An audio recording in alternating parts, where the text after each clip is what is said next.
Hi, dear friends. Good morning. Welcome back to Akshayadari. I'm Devraj.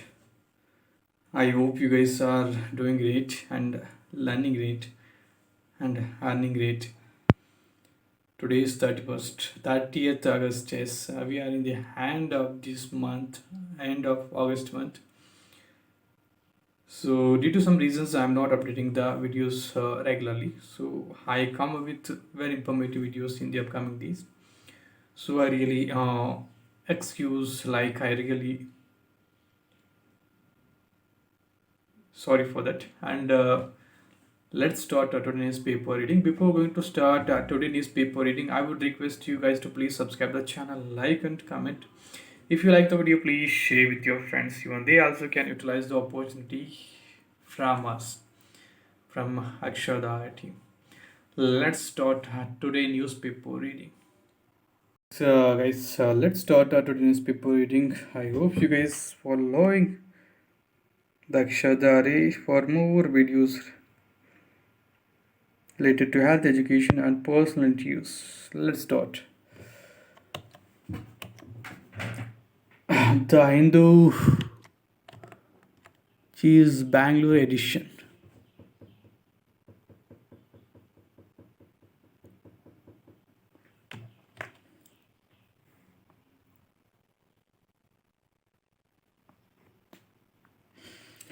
Center slashes LPG prices by 200 ahead of poll season. Wow, good news. When will you restore J and K statehood? CJ asks Center. Solicitor General says it will return to being a state after normalcy. He is back.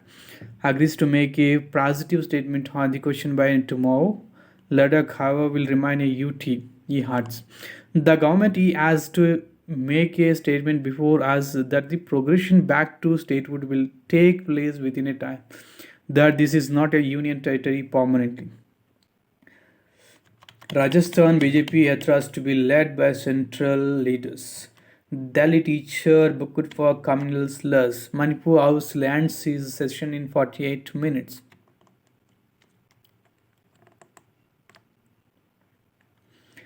Weak monsoon may spur food prices, say economists. Gujarat hikes OBC quota and local bodies from 10% to 27%.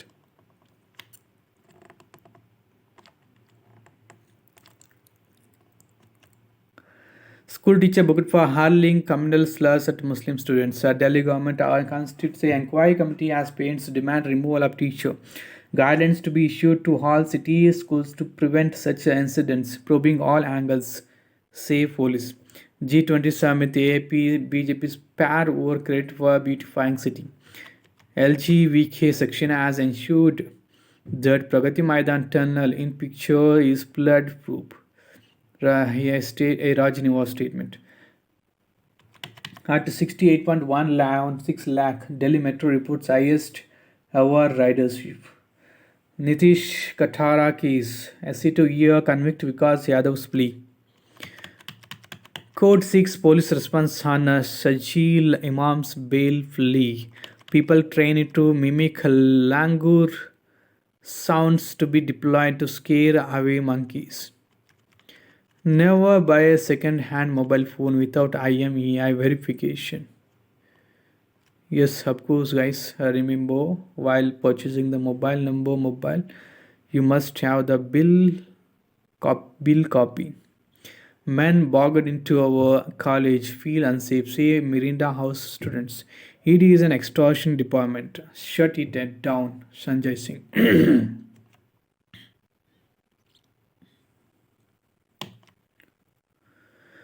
With no CM face, central leaders to be in limelight at BJP's Yatras, Rajinikanth makes a nostalgic visit to bus depot in Bangalore.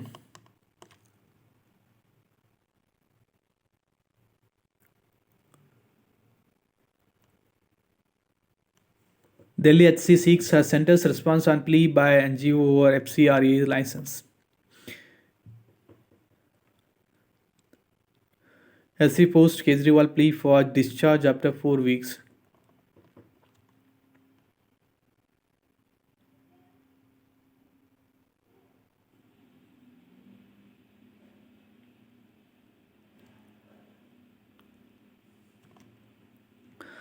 Seat sharing formula for LS election on the basis of merit, says Nana Patole.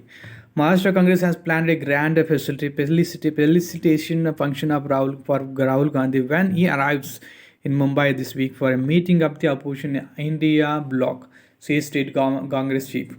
Kaveri Water Authority fixes quantum to be released by Karnataka. Naidu supports the caste census for poverty alleviation plan. Haryana CM Defense PPP says it has eliminated hurdles, empowered beneficiaries. BJP can cause riots during Ram Mandir opening once Raut. Shinde directs official to speed up key infra projects. Teen killed as he tried to stop cousin's molestation family. Reroute rail track through Gibbon Sanctuary. Relocate horse stray dogs from La University campus in Odisha. UCC will be implemented this year, says Uttarakhand CM.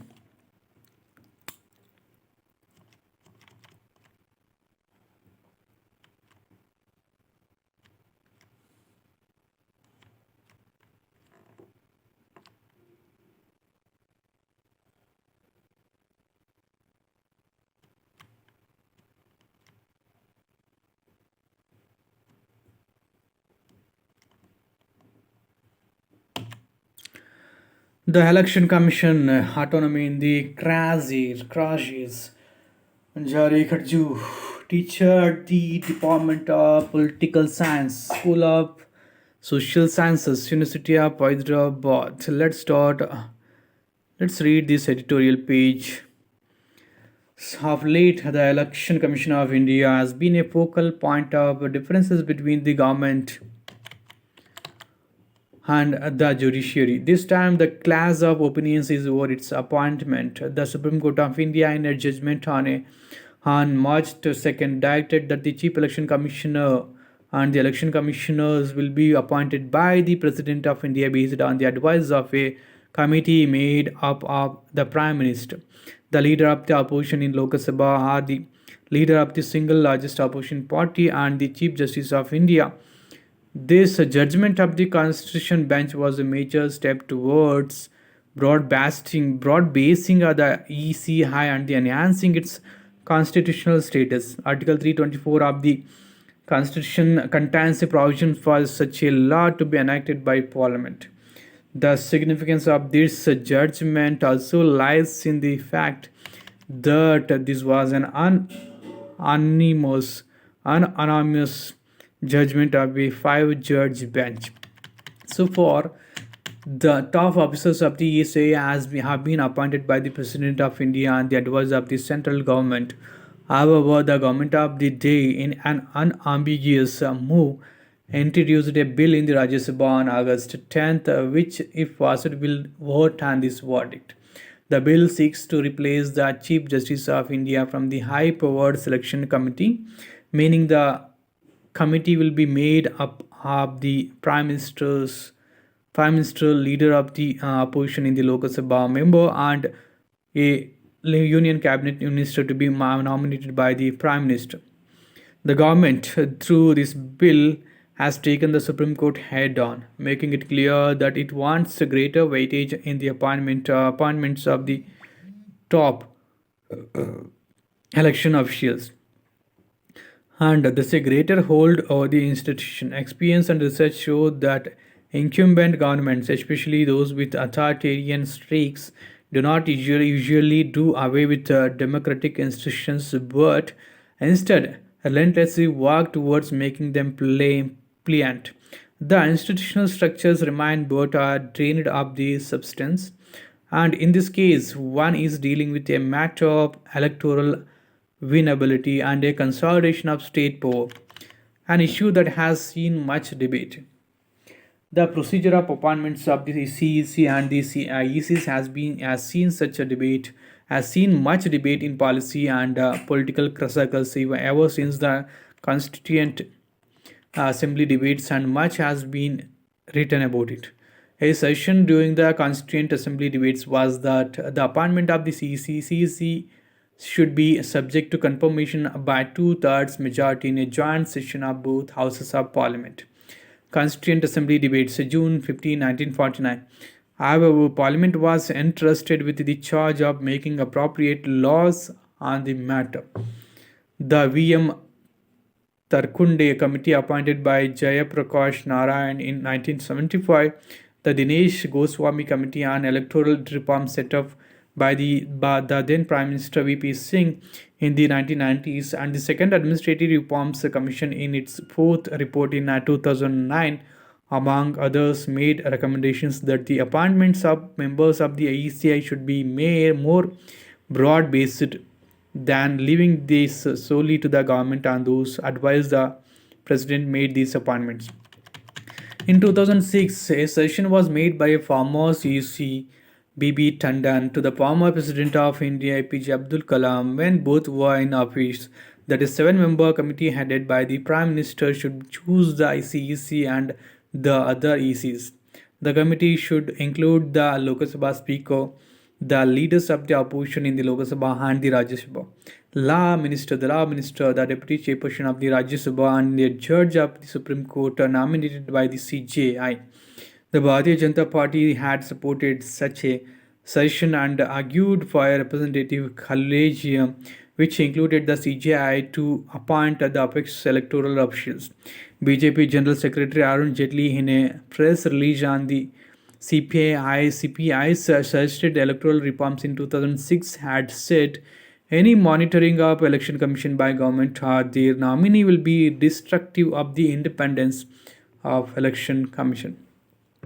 In 2012, the senior leader of the BJP and the former Deputy Prime Minister L.K. Advani reiterated the argument that such a collegium should be formed with the Prime Minister as its chairman, with the CJI, the Minister of Law and Justice, and the leader of the opposition in Lok Sabha and the Rajya Sabha as its members. He argued that the prevalent system whereby members to the ECI are appointed by the President solely on the advice of the Prime Minister does not inspire confidence among the people. Interestingly, all these high-level committees, experienced officers, and even the BJP leadership saw the importance of this and recommended that the CJI or a judge appointed by him or should be a part of this committee. Never was a suggestion made that a union cabinet minister should be bestowed with this membership, and that too by replacing the CJI. In asking for reform in the appointment, the idea was to raise the ECI a few notches higher on the free and fair bar and pave the way for expunging biases and attachments to the ruling party. The effort was to curb it from becoming a committed partisan and an incumbent friendly entity. Through the current bill, the government under the BJP is attempting to push the ECI towards further governmental control, strengthening the perception about a democratic weakening. Suggestions for reforms in the appointment procedure of the ECI came from opposition parties, wherein the BJP was one of the most vocal parties, mainly during the Congress regime. It was felt, and rightfully so, that ruling parties have a structural advantage over institutions, making them susceptible to manipulation and biases. It was felt that having a more representative selection committee would make elections fairer by reducing the hold of the incumbent parties on the ECI. However, during the previous National Democratic Alliance regimes, the BJP leadership did not move on its own clearly articulated suggestions. Through the new bill, it has reversed its own position, which it had been voluble about while in the opposition, held in high regard. The ECI has been held to be a reliable, responsible, and trustworthy institution by the people of India, handling elections that involve about 900 million voters. 2019 election data through a machinery of 11 million personnel in a setting of economic hardship and inequalities is a remarkable feat. However, going soft on the ruling party or its ideology, as the perception is, whether this has to do with election schedules, electoral speeches, alleged hateful propaganda, electoral rules or other kinds of malpractices is eroding not only its own autonomy but also people's trust. Nevertheless, the point remains that the present regime is still sees the ECA as an institution with autonomy, and this autonomy does not gel with its rules. It would instead like a firmer grip on the ECI through statutory means. This is about the EC Election Commission of India, appointment of ECI Commissioner.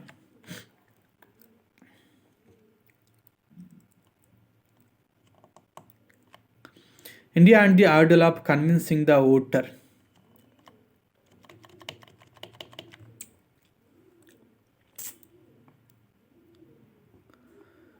Let's make it read this little helpful for the examination for India and the idol of convincing the voter. The formation of India, the Indian National Developmental Inclusive Alliance, the 26 member opposition alliance, has again highlighted and cited at again.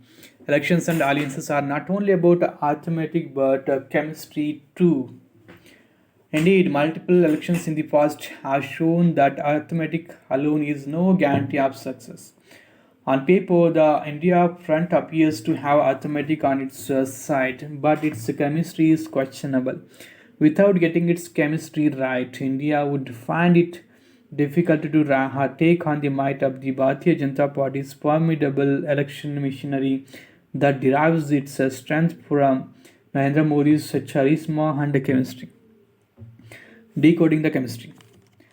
While the arithmetic versus chemistry debate has been the subject of much punditry, it is imperative to understand what chemistry implies and entails when it comes to alliance building and elections.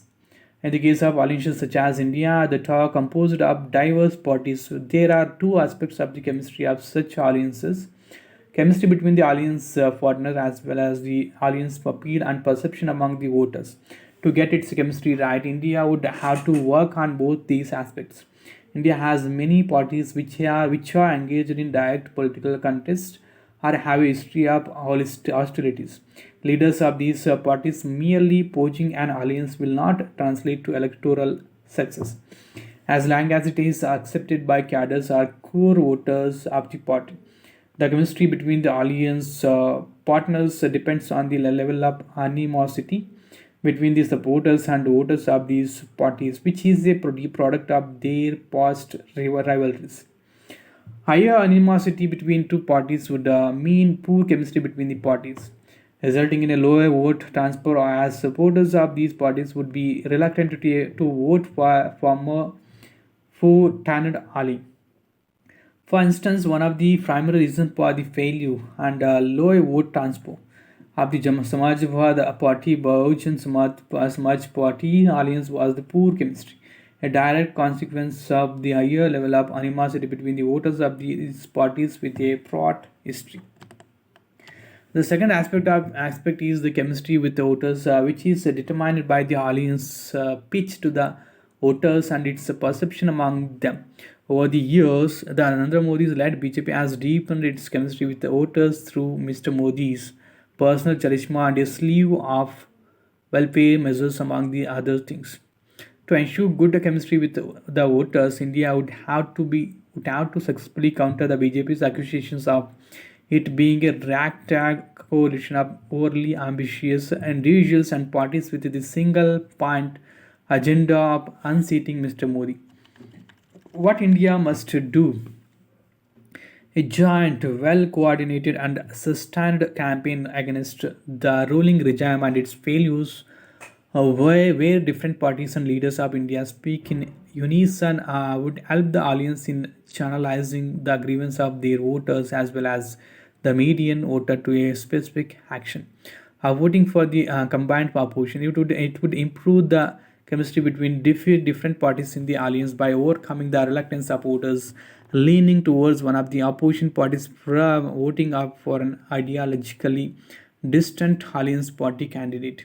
Research shows that such campaigns can boost cross party strategic voting and vote transfer by 10 percentage points. India's strategy during the monsoon session of parliament and the no confidence motion had some evidence of such a campaign. Given India's composition, that is, former posts and parties without contrasting ideologies, it is important to ensure that no one parties or a group's ideological or political agendas are seen to be dominating over another's. This calls for reasonable inter-party compromises which need to be highlighted to mute ideological differences, deepen chemistry between allies, and facilitate vote transfer between parties with contrasting ideologies. The use of the word inclusive instead of secular could be seen as a step in that direction. It ensures that co-voters of a party such as the Shiv Sena, Uddhav Balasaheb Thackeray are not alienated. In 2019, the BJP had constantly warned voters against the possibility of a Khichdi coalition of opposition parties providing government that was weak, confused, and visionless.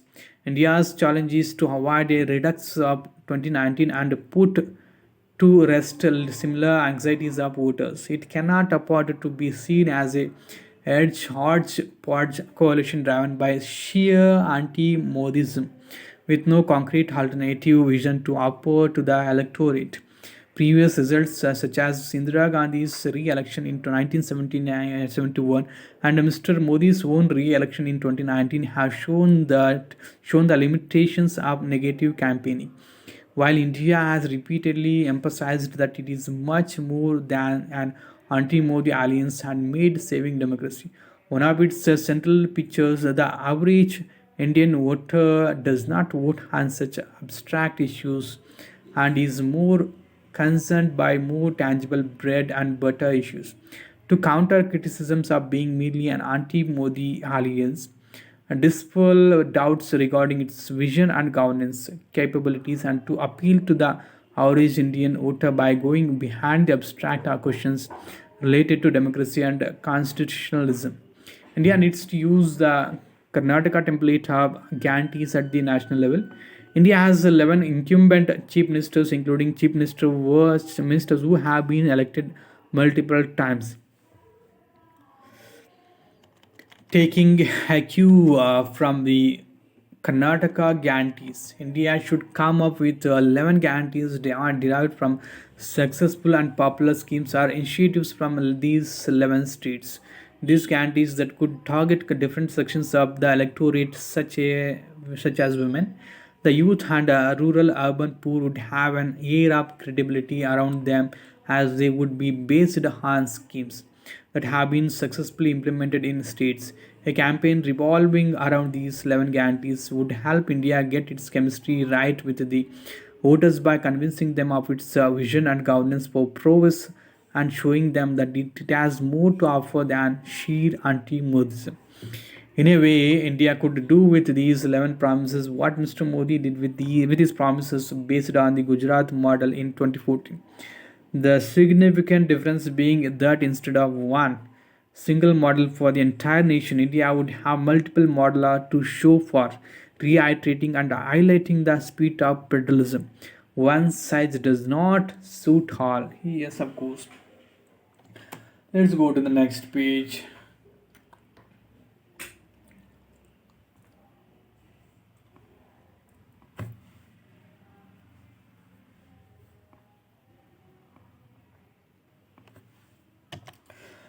Gig workers bill, reading between the lines, the commission millstone. The uncleared bills of civil contractors are haunting the Congress government.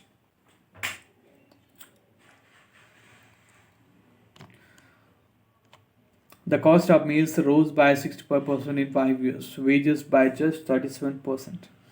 As food becomes increasingly unaffordable, more families are eating unbalanced or unfulfilling meals. Yes, of course. Articles sold are not antiquities, ex ruler.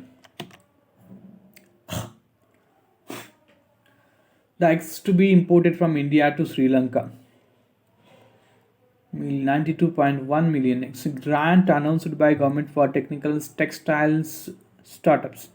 The decrease in LPG price ahead of the state elections. The decline in plastic exports in July due to lower demand. People killed in clashes in Ethiopia's Amara since July. Dissecting Pakistan's Saipur saga. Pakistan politics are scared by its history of coups, coalitions, and assassinations is by nature. Rife with conspiracy theories, chief among these theories is that its political leadership is being fooled by one external string or another. At this point, it is hard to look away from the cold, hard facts.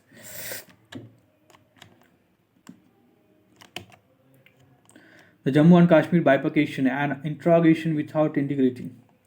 The Constituent Assembly, as the embodiment of constituent power, it is what creates and authorizes, gives birth and grants the power to the Legislative Assembly. There is no equivalence between a Constituent Assembly and a Legislative Assembly. Onam is an annual Indian harvest festival celebrated predominantly in the state of Kerala. It is the official festival of the state and includes a spectrum of cultural events. Very nice. India largest strong protest with China. Our new map. Absurd claims, says Minister. Differences over the new map by more bilateral relations further. Days after Xi Modi meeting and had a G20 summit in Delhi. The map also lays a claim to the entire South China Sea. Aksai China, Arunachal are inalienable parts of India, says Congress. China is the actual offender when it comes to renaming and redrawing maps of territories belonging to other countries. When will you restore J&K statehood? Says asks CJI. IS officer alleges grabbed in Jal Jeevan Mission scheme in J&K, says he was harassed by LG. As he declines to set aside by stay and wrestling body fools. Center slashes LPG prices ahead of fools. Manipur House ends session in 48 minutes. Two killed as violence erupts again in Manipur. Indian Army signs deals for 130 tethered drones and 19 tank driving simulators. NHRC notice to UP for attack on student. Fear of India block made government slash LPG cylinder price. Congress asks if SCB is planning to let off Adani with just fines. Jairam Ramesh asks why ED CBI were not asked to take action and reiterates the need for a JPC probe. He says if media reports on fines are true, India's transition to kleptocracy will be complete. The PM's pet agencies are investigating entities that shorted Adani shares rather than the far more serious charges of money laundering made against the group. Head of India meeting, Lalu launches sharp attack on Modi. Imran Masood, expelled from BSP, may rejoin Congress in UP. Chidambaram nominated to a committee on Home Office, conduct a census with separate code for overseas Bogel to PM. Lok Sabha polls may be held early. No violence, writes body to probe police negligence. 41.4% NGGS workers out of Aadhaar-based wage system. Fourth extension of starting payments through it hands tomorrow. NGO says 1.2 crore people in the top 5 states will not be paid because their accounts are not enabled for this new system. India, Kenya sign MOU for shipbuilding collaboration. Cyclone frequency may rise over Indian coast from the warming of specific. Study a combination of global warming and specific decadal oscillation can lead to more cyclones. Dispelled out among tribes was sickle cell disease test. Munda Progyan confirms a sulfur near South Pole of Moon. Search hunt for hydrogen. Doctrine of Surrender. Russian mercenary boss Evgeny Prigozhin viewed in private. California Assembly passes anti-caste discrimination bill. Spamouflage Meta targets Chinese influence campaign. Eminem asks Ramaswamy to not use his music in election campaign. Pakistan court suspends Imran Khan's sentence in Toshakhana graft case.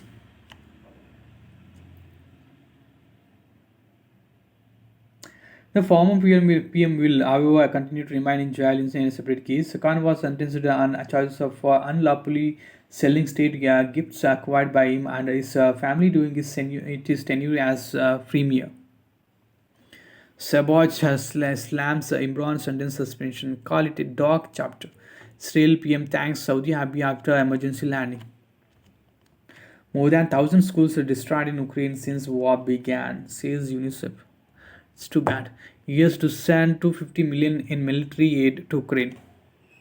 Monsoon woes may lift food prices. Wide spatial and temporal variations in rainfall coupled with lower reservoir storage levels may hit rural incomes and crop output this year, thus denting demand and increasing inflationary pressures. Economists at Care Ratings and Bob caution. Euro Motocop unveils Charisma XMR premium bike. IT services revenue growth to slow to 3% in financial year 24. New Levi Strauss rice export have 5 lakh metric ton. Byju's business head resigns amid rejig at edtech startup. UCAL exploring avenues in alternate energy EV sector. Tata unveils new electric vehicle brand Tata.vev. TVS SCS names Dinesh as executive chairman.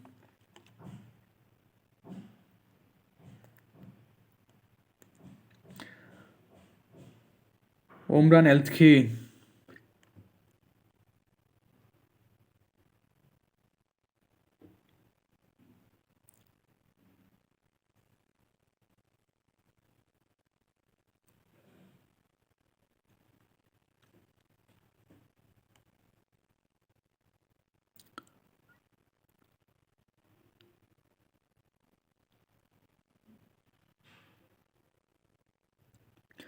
Omran Healthcare India aims to double revenue in 3 to 5 years.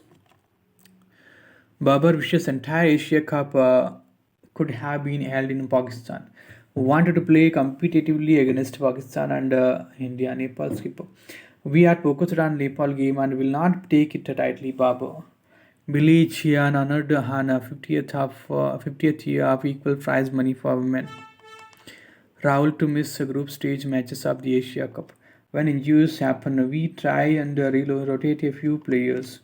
Dravid, the number 4 and 5 spots seem to get discussed a lot, giving the impression that we don't have clarity on who will be there. It was always going to be between Rahul, Rishabh, and Shreyas for these spots. It is great to have them back. We have missed the speed a lot over the last 2 years. It was good to get them bowling 4 over 4 spells on the Putura Island. WC team will be a balanced one with potential to win. Winning. Djokovic in cruise mode. Djokovic wins tens of age. Wozniacki back in stride. East Bengal edges and UFC makes final after 19 years. Sri Ram Ramkumar combined in last hit. Injured Vinicius could be sidelined for a month. Atletico's Vamps. Vallecano 7-0 for its biggest ever away win.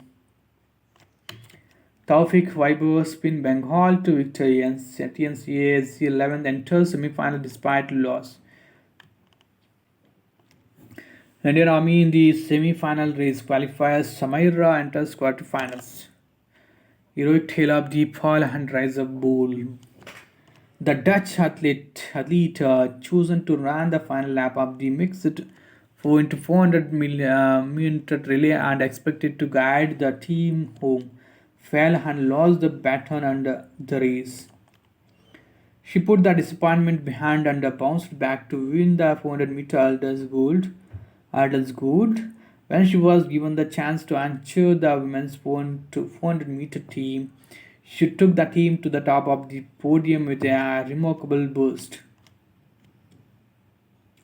ODI cricket has always brought the best out of me, says Virat Kohli. Scientists finally finish sequencing weed male Y chromosome. Why is the last human chromosome to have been sequenced hand to hand? Or T to T, telemetry to telemetry, even with a long read technology, assembling the DNA bits was often ambiguous, and researchers had to make several attempts at the difficult regions, particularly the highly repetitive region. The Y chromosome is male determining because it bears a gene called SRY, which directs the development of a reads of cells into a test in the embryo. How blotting paper works. This is the last page, guys. Yes, there is no any pages. Yes, for better improvement in English communication, read at least for 2 hours. I'm sure you will be very good in English communication. So, and if you have not yet subscribed to my channel, please subscribe the channel, like and comment. If you like the video, share with your friends, and see you in the upcoming videos, guys. Have a great day. Bye bye. Take care.